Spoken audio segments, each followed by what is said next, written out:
Nation, Harry here with one of my final interviews on the last day of ChannelCon by GTIA in just lovely San Diego. I've come several times, always a crowd pleaser, always fun. I am with MJ Shore, and we'll introduce him in a moment, an executive at GTIA. Well, why don't we start there? So, MJ, you've been there a number of years.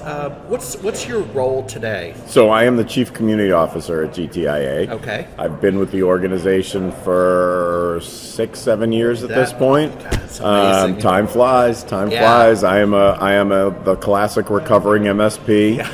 I sold my business about 11 years ago and went through a couple additional acquisitions, and then found my way here to GTIA, which has been absolutely wonderful. Yeah, and we had that talk last year. I believe it was in Nashville. Folks, I'll post the link to that about the transformation, for lack of a better word, from CompTIA to GTIA. Mm-hmm. So I'll post the link. We had that talk. Yes. But let's move forward. So what struck me from this event was the expansion of GTIA's global community through local chapters. I love that stuff. What's the hubbub? The hubbub is listening to members. Okay.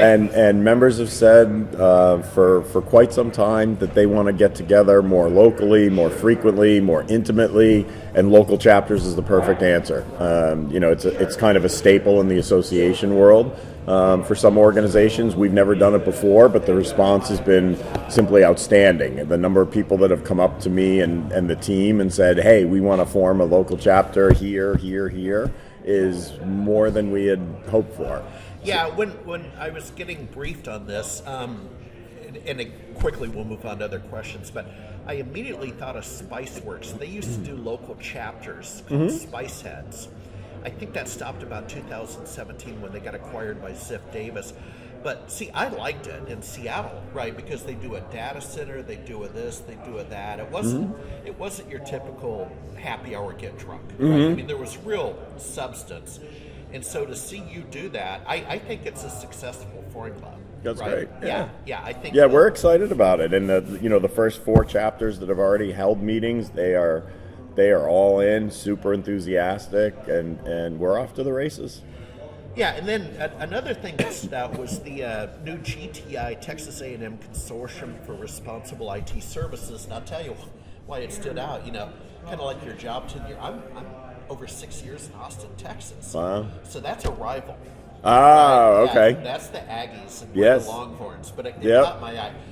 Moving on, though, what's the story on Texas A&M? So this is something that we initially kind of soft launched back in March, but the consortium is now up and running. It is a collaboration with Texas A&M. Texas A&M owns and operates the consortium, and the goal is to address the lack of professional standards and regulation in the ITSP space. Yeah. And if we as an industry don't address this, it'll be addressed for us. And we know that if that happens, that will not be good for the industry and, more importantly, the customers we collectively serve. So we want to get in front of this, develop the regulatory frameworks to self-govern, and then eventually get governments globally to point to that either as checking boxes or to inform what legislation may come to the table. But the key will be GTIA members, on behalf of the entire industry, will have a seat at that table for the first time ever. Yeah, and again, I'm just thinking out loud, but Carl Palachuk for many years has led the conversation about professionalism, in our space. He still feels strongly. And I think the old joke is, it takes more training and certification and licensing to be a hairdresser than to be an MSP. Yeah. Yep, it sure does. Yeah. And that's not a good thing. No, I agree.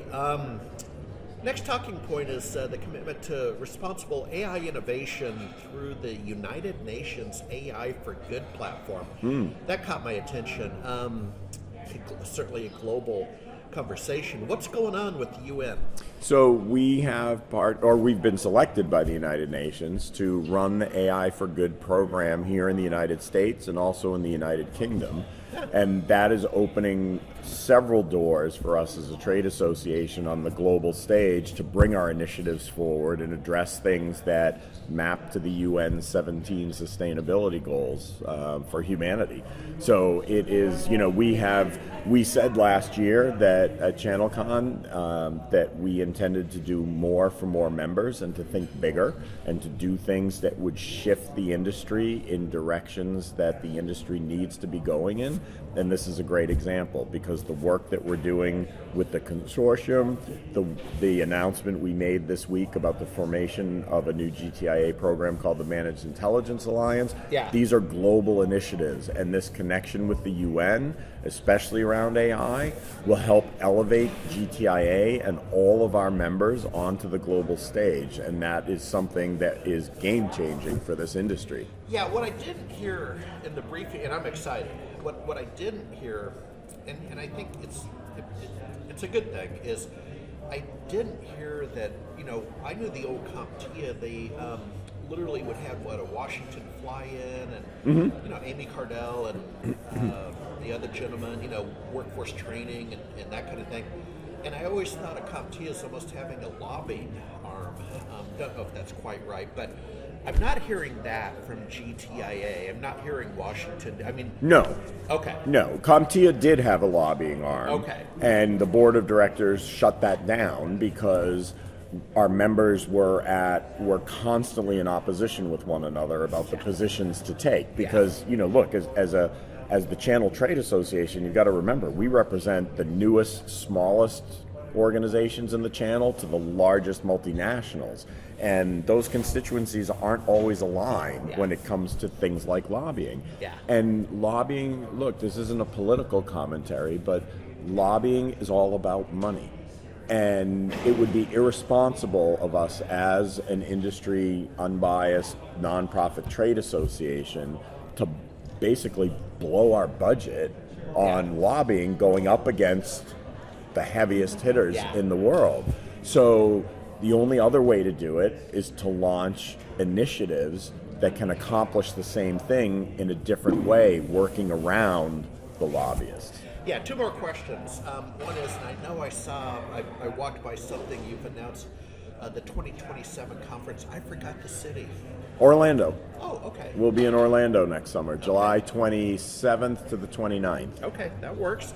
And then finally, on a personal note, so you recently sold the family home and moved to something else. And quickly, what's the hubbub on that? You downsizing? We're we're downsizing. It's we've always had a dream to have to have a home on a lake that we would downsize to, and whenever the heck I retire, that's where we'll be. And so my wife had a very serious health scare in January. She's fine, thank goodness. She is a strong woman. She is my hero. And we looked at each other and said, we've got these plans. What the heck are we waiting for? And so the right thing came along that checked over 90% of the boxes, and we looked at each other and said, well, if we don't do this, we'll probably never do anything. The good news is I can work from anywhere. Oh, I know. So it just made sense. It was the right thing at the right time. No, good on you. It's good to know you both professionally and personally. I track your posts. Thank you so much for your time. I know you're busy.